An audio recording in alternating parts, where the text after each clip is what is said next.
আসসালামু আলাইকুম। আশা করি আপনারা সবাই ভালো আছেন। আলহামদুলিল্লাহ আমি অনেক ভালো আছি।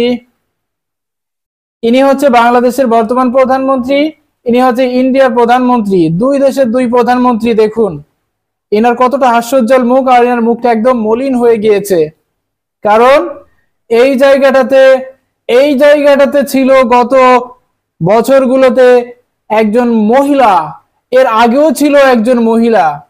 অর্থাৎ এইখানে যখন একজন মহিলা থাকতো তখন ওর চোখ মুখটা একদম চেহারাটা হাস্যোজ্জ্বল থাকতো। এখন তো একজন মহিলা নেই, এখন ওর মুখে তো আর হাসি থাকবে না।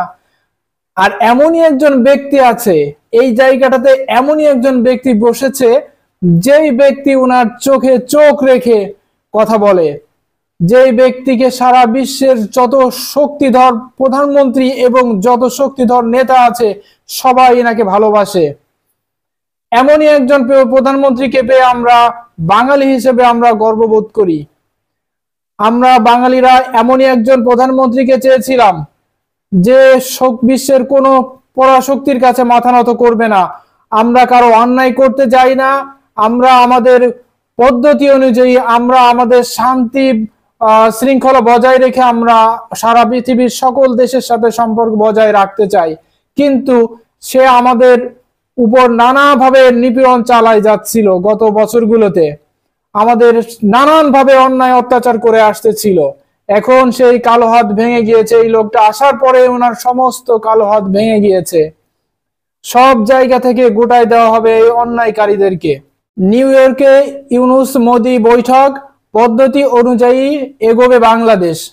এখন থেকে বাংলাদেশ পদ্ধতি অনুযায়ী এগোবে। কোনো আবদার, কোনো অন্যায় অত্যাচার করে আমাদের কাছ থেকে কিছু আদায় করে নেওয়া যাবে না। তোমরা সারা জীবন আমাদেরকে অন্যায় অত্যাচার করে আমাদের বিভিন্ন ভাবে নানান ভাবে আমাদেরকে নির্যাতন করতে করে আসছো। অন্যায় ভাবে তোমরা বাদ দিয়েছো, বাদ দিয়ে আমাদের বাংলাদেশকে একদম প্রতিবন্ধী করে দেওয়ার চেষ্টা করেছিলে।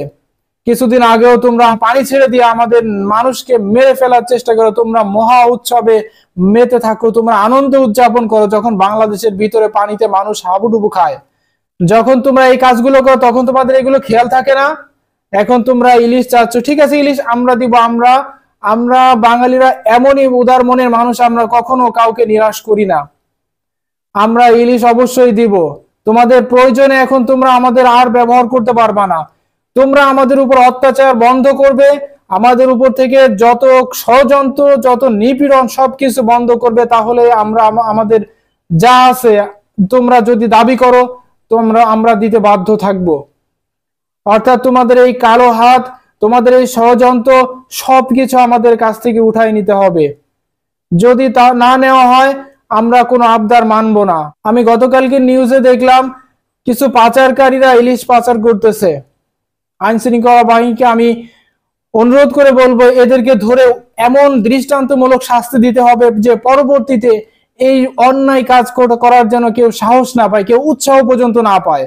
যারা সীমান্তে আমাদের মানুষদেরকে, আমাদের ভাইদেরকে নির্বিচারে গুলি করে হত্যা করবে, যারা আমাদের মানুষকে হত্যা করে তার কাটা ঝুলিয়ে রাখবে, ওইখানে আমরা কোনো কিছু আমরা দিতে প্রস্তুত নই। আমাদের সমস্ত অন্যায় কাজ আমাদের থেকে উঠাই নিতে হবে।